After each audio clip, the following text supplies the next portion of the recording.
ان الشرک لظلم عظیم۔ فرمائے رسول اللہ صلی اللہ علیہ وآلہ وسلم پر یہ قرآن کا پیغام بتاتا ہے، مشرک اس سے بڑا کوئی ظالم نہیں، اللہ کی حدود سے تجاوز کرنے والا اس سے بڑا کوئی ظالم نہیں، مسجدوں میں اللہ اور اس کے رسول کی تعلیم کی رکاوٹ بننے والا اس سے بڑا کوئی ظالم نہیں، بات کا پتہ ہے سچی گواہی کو چھپا لینے والا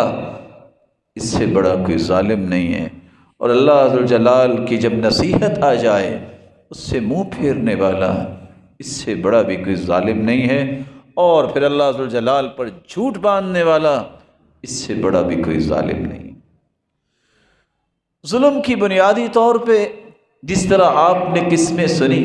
کہ ایک ظلم تو اللہ نے معافی نہیں کرنا، شرک معاف نہیں ہوگا، اس کا مطلب کیا ہے کہ اگر شرک کرتے کرتے فوت ہو گیا، اس نے معافی نہ مانگی،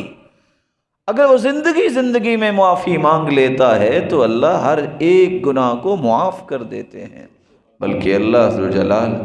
سچی معافی مانگنے والے کی برائیوں کو بھی نیکیوں میں تبدیل کر دیتے ہیں، یہ اس کا احسان عظیم۔ انسان ظلم یا تو زبان سے کرتا ہے یا ہاتھ سے کرتا ہے، اس لیے انسان کو قولی ظلم سے بھی باز رہنا چاہیے اور عملی ظلم سے بھی باز رہنا چاہیے۔ ہم اس کو کوئی ظلم نہیں سمجھتے کسی پہ تہمت لگا دینا، اللہ ذوالجلال کا فرمان ہے جو کسی پہ تہمت لگاتا ہے اس پہ لعنت ہے اللہ تعالیٰ کی۔ یہ ظلم ہے کہ آپ کسی مسلمان پر تہمت لگا دیں، بلکہ رسول اللہ صلی اللہ علیہ وسلم نے فرمایا من قال فی مسلم ما لیس فیہ، جب آپ کسی پہ کوئی شخص تہمت لگا دیتا ہے اور وہ عیب اس کے اندر نہیں ہے،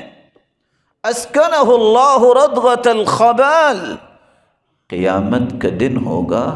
اللہ ذوالجلال اس انسان کو جہنمیوں کے خون اور پیپ میں رکھیں گے،